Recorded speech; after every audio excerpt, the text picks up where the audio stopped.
இறை இயேசுவில் பிரியமான சகோதர சகோதரிகளே, நமது ஆண்டவர் இயேசு கிறிஸ்துவுடைய திருப்பெயரால் உங்களுக்கும் உங்கள் குடும்பத்தில் இருக்கிற அனைவருக்கும் அன்பும் சமாதானமும் மகிழ்ச்சியும் உண்டாவதாக.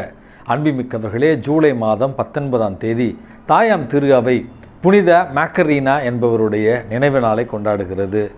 இந்த புனிதையினுடைய மொத்த குடும்ப உறுப்பினர்கள் அனைவருமே புனிதர்களாக அறிவிக்கப்பட்டிருக்கிறார்கள். இவருடைய பாட்டி, இவருடைய தாய் புனித எமிலியா மற்றும் இவருடைய 3 சகோதரர்கள், அதாவது பெரிய பசிலியார் என்று சொல்வார்கள், 2வது நீசா நகரத்தினுடைய கிரகோரியார், 3வது செபஸ்தி நகரத்தினுடைய பேதுரு. இவர்கள் எல்லோருமே புனிதர்கள் தான்.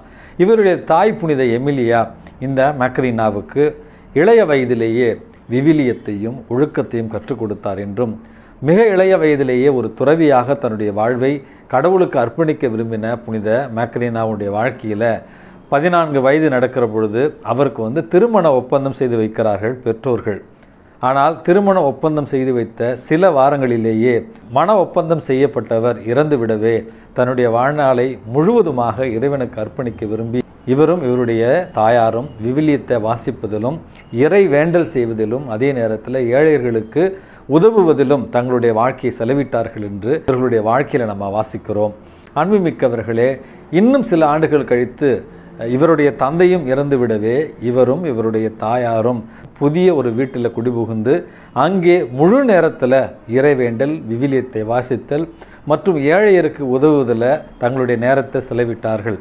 இவர்களை கண்ட பல இளம் பெண்கள் இவர்களோடு சேர்ந்து தங்களுடைய வாழ்வையும் அர்ப்பணிக்க விரும்பியதால் அந்த வீடு முழுவதும் இளம் பெண்கள் தங்களுடைய வாழ்வை இறைவனுக்கு அர்ப்பணித்து விசுவாசத்திலும் எளிமையிலும் வாழ்ந்த ஒரு வாழ்க்கையைத்தான் இவர்களுடைய வாழ்க்கையில் நம்ம பார்க்கிறோம். அன்புமிக்கவர்களே, நம்முடைய வாழ்க்கையில் கூட பல நேரங்களில் இழப்புகள் ஏற்படுகிற நேரத்தில் அல்லது தோல்விகளை சந்திக்கின்ற நேரத்தில் அல்லது கடவுளுடைய திட்டம் நமக்கு என்ன என்று புரியாத நேரங்களில் எல்லாம் நம்முடைய வாழ்க்கையை இறைவனுடைய கரத்தில் ஒப்படைத்தால் நிச்சயமாக நம்மை அவர் வழிநடத்துவார் என்கிற விசுவாசத்தை பெற இந்த புனிதையனுடைய பரிந்துரையால் இன்றைக்கு நம்ம மன்றாடி செவிப்போம். அன்புமிக்கவர்களே, 2ஆம் உலகப் போர் நடந்து கொண்டிருந்த நேரத்தில் உங்கள் எல்லாருக்குமே தெரியும், கொடுங்கோலன் ஹிட்லர் ஜெர்மனி தேசத்தில் ஜெர்மனி வழி வந்தவர்கள் மட்டும்தான் அங்கே இருக்க வேண்டும் என்கிற ஒரு குறுகிய எண்ணத்தோடு அங்கு செழிப்போடு வாழ்ந்து கொண்டிருந்த யூதர்களை கொன்று குவிக்க தொடங்குகிறான். அதைத்தான் வரலாற்றில் ஹோலோகாஸ்ட் அப்படின்னு சொல்வார்கள். அவர்களை ஆயிரமாக விஷவாயுக்களை செலுத்தி பல்வேறு கொடுமைகளுக்கு உட்படுத்தி கொலை செய்தான் என்றும், அவன் பிடித்து வைத்திருந்த நாடுகளில் இருந்த யூதர்களை கூட கொன்று குவித்தான் என்றும் வரலாற்றில் இந்த கொடூர சம்பவத்தை பற்றி நம்ம வாசிக்கிறோம். அன்புமிக்கவர்களே, இப்படிப்பட்ட ஒரு சூழலை தான் போலந்து தேசத்தையும் ஹிட்லர் தன்னுடைய ஆட்சிக்கு உள்ளாக வைத்திருக்கிறான். அங்கே இருந்த யூதர்களையும் கொன்று குவித்து கொண்டிருந்த நேரத்தில் தான் போலந்து தேசத்தில் இரேனா சென்ட்லர் அப்படின்னு சொல்லப்படுகிற ஒரு இளம்பெண், கத்தோலிக்க பெண், தன்னுடைய வாழ்வை இறைவேண்டலிலும் மற்றும் பிறரன்பு பணிகளுக்காகவும் அர்ப்பணித்து வாழ்ந்த அந்த இளம் பெண் அவருடைய வாழ்க்கையில் போலந்து தேசத்தில் சிறை கைதிகளாக கொண்டு செல்லப்பட்டு கொலை செய்யப்படவிருந்த 2000க்கும் அதிகமான யூத சிறுவர்களையும் சிறுமிகளையும் பெண்களையும் காப்பாற்றி அவர்களுக்கான போலி பாஸ்போர்ட்டுகளை தயாரித்து மற்றும் அவர்களுக்கான பெயர்களை மாற்றி புது வாழ்வை கொடுத்தாள். அதே நேரத்தில் அவர்கள் கொல்லப்படாமல் பாதுகாத்தாள் என்று வரலாற்றில் நம்ம வாசிக்கிறோம்.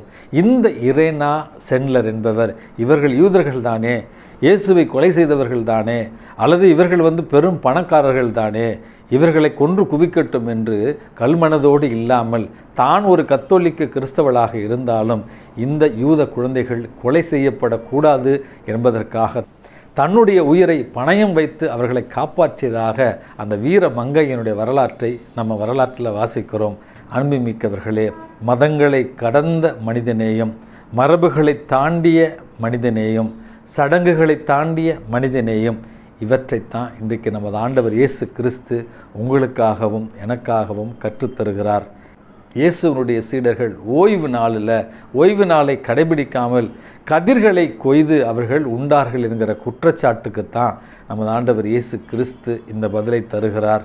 தாவீது அரசரும் அவர்களுடைய தோழர்களும் கோயிலுக்குள் சென்று அர்ப்பணிக்கப்பட்ட குருக்கள் மட்டுமே உண்ணக்கூடிய அந்த அர்ப்பண அப்பத்தை அவர்கள் உண்டார்களே, அது ஓய்வு நாளை மீறியது அல்லவா அப்படி என்று சொல்லி சட்டங்கள், சம்பிரதாயங்கள், சடங்குகள் இவை மனிதனுக்காக ஏற்படுத்தப்பட்டவை, மனிதன் அவைகளுக்காக படைக்கப்படவில்லை என்கிற உண்மையைத்தான் இன்றைக்கு நமக்கு சொல்லுகிறார். ஆகவே அன்பிமிக்கவர்களே, நாம் வாழ்கிற இந்த மண்ணுலக வாழ்க்கையில் வாய்ப்பு கிடைக்கிற நேரத்தில் எல்லாம் மனித நேயத்தோடு செயல்பட சடங்குகளையும் சம்பிரதாயங்களையும் காரணம் காட்டி உதவி செய்யாமல் நாம் வாழ்ந்துவிடக்கூடாது. மாறாக வாய்ப்பு கிடைக்கிற நேரத்திலெல்லாம் மனித நேயத்தோடு உதவி செய்திடல் வேண்டும். இதுதான் இறை சித்தம், இதுதான் இறை விருப்பம் என்பதை இறைவன் இன்றைக்கு நமக்கு சொல்லித் தருகிறார். ஆகவே ஒவ்வொரு நாளும் நம்மால் முடிந்தவரையில் யாராவது ஒருவருக்கு நம்மால் முடிந்த நற்சொல் அப்படின்னு சொல்லுவோம், நல்ல வார்த்தைகளை பரிசாக கொடுக்கக்கூடிய ஒரு வரத்தையும், அதே நேரத்தில் நம்மாலான சிறு சிறு உதவிகளை ஒவ்வொரு நாளும் செய்திட இறைவன் தாராள உள்ளத்தை நமக்கு தந்திட வேண்டியும் இன்றைக்கு இறைவனிடத்தில் மன்றாடி செபிப்போம். எல்லாம் வல்ல இறைவன் தந்தை, மகன், தூய ஆவி உங்களையும் உங்கள் குடும்பத்தில் இருக்கிற அனைவரையும் நிறைவாக ஆசீர்வதித்து பாதுகாத்து வழி நடத்துவாராக. ஆமேன்.